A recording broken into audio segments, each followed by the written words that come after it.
ఒక రైతు ఒకప్పుడు రైతు, ఆ రైతు తన బిడ్డల్ని బాగా చదివిచ్చాడు, ఉద్యోగాల్లో పెట్టేశాడు, లేదా వ్యాపారాల్లో సెటిల్ అయిపోయారు.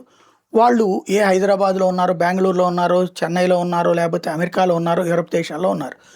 ఆ తర్వాతన కౌలు కూలీలతో ఆ తండ్రి, తల్లి వ్యవసాయం చేయించారు. కొన్ని రోజులు పోయాక ఇంకా ఎంతకాలం మీరు చేస్తారు, శుభ్రంగా మీరు మా దగ్గరికొచ్చేయండనో, లేకపోతే హైదరాబాద్‌లో మంచి ఇల్లు తీసివ్వడమో చేసేసి తల్లిదండ్రులను అక్కడికి తీసుకెళ్ళిపోయారు. ఇక్కడ వాళ్ళ భూమి కౌలుకిచ్చేవాళ్ళు. ఓ 10,000 రూ. 25,000 వస్తూ ఉండేది. అలాంటి వాళ్ళకి భూ సమీకరణ బెటరే.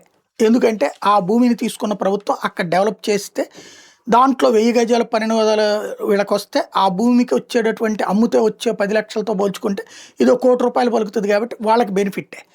కానీ నిరంతరం దాంట్లోనే వ్యవసాయం చేసుకునేవాళ్ళు, ఆ వ్యవసాయం మీదనే కుటుంబాన్ని పోషించుకునేటటువంటి వాళ్ళ భూములు చిన్న, సన్నకారు రైతులు మాత్రం అన్యాయం అయిపోతారు. అమరావతిలోనైనా మరెక్కడైనా సరే.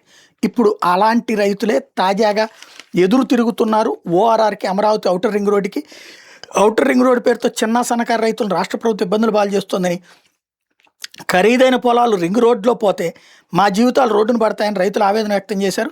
గుంటూరు జిల్లా చేబ్రోలు మండలం నారాకోడేరు ప్రాంత రైతులు సుమారు 150 మంది సోమవారం గుంటూరు కలెక్టరేట్లో నిర్వహించిన ప్రజా సమస్యల పరిష్కార వేదిక కార్యక్రమంలో కలెక్టర్కి తమ గోడు వేళబోసుకుని చంద్రబాబు సర్కార్పై ఫిర్యాదు చేశారు. నారాకోడూరు ప్రాంతంలో ఔటర్ రింగ్ రోడ్డు పేరు సుమారు 650 ఎకరాలు పచ్చని పొలాలను అక్రమంగా తీసుకుంటున్నారని వాపోయారు. ఈ రోడ్డుకు సుమారు 80 ఎకరాలు అవసరం అవుతుందని, అంతవరకు ఇవ్వడానికి తమకు ఇబ్బంది లేదని చెప్తున్నారు. అయితే అవసరం లేకపోయినా పచ్చని పొలాలను తీసుకుంటే సహించేది లేదంటున్నారు.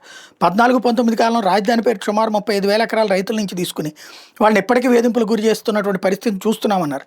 గత వైఎస్ఆర్సీపీ ప్రభుత్వం జిల్లా రైతులను ఇబ్బందులకు పెట్టలేదని, జగనన్న కాలనీల కోసం తీసుకున్న భూములకి క్రమం తప్పకుండా డబ్బులు కూడా చెల్లించారని గుర్తు చేసుకున్నారు.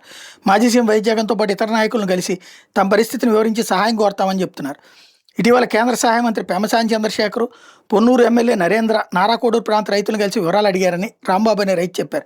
రైతుల తరపున పోరాటం చేస్తామన్నారని, అయితే వాళ్ళకి తెలియకుండానే భూములు మార్కింగ్ జరిగిందా అని నిలదీస్తున్నారు.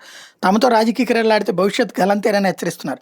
చిన్న, సన్నకారు రైతులపై ప్రభుత్వం ఎందుకు కక్ష కడుతుందో అర్థం కావడం లేదంటున్నారు. గ్రామ సభ కూడా నిర్వహించకుండా రైతులకు చెప్పకుండా భూములు తీసుకుంటామంటాం దారుణం అన్నారు. రైతులు ఉసురు తగిలితే ప్రభుత్వాలు మనగడ సాగించలేదని రైతులంతా చెప్తున్నారు.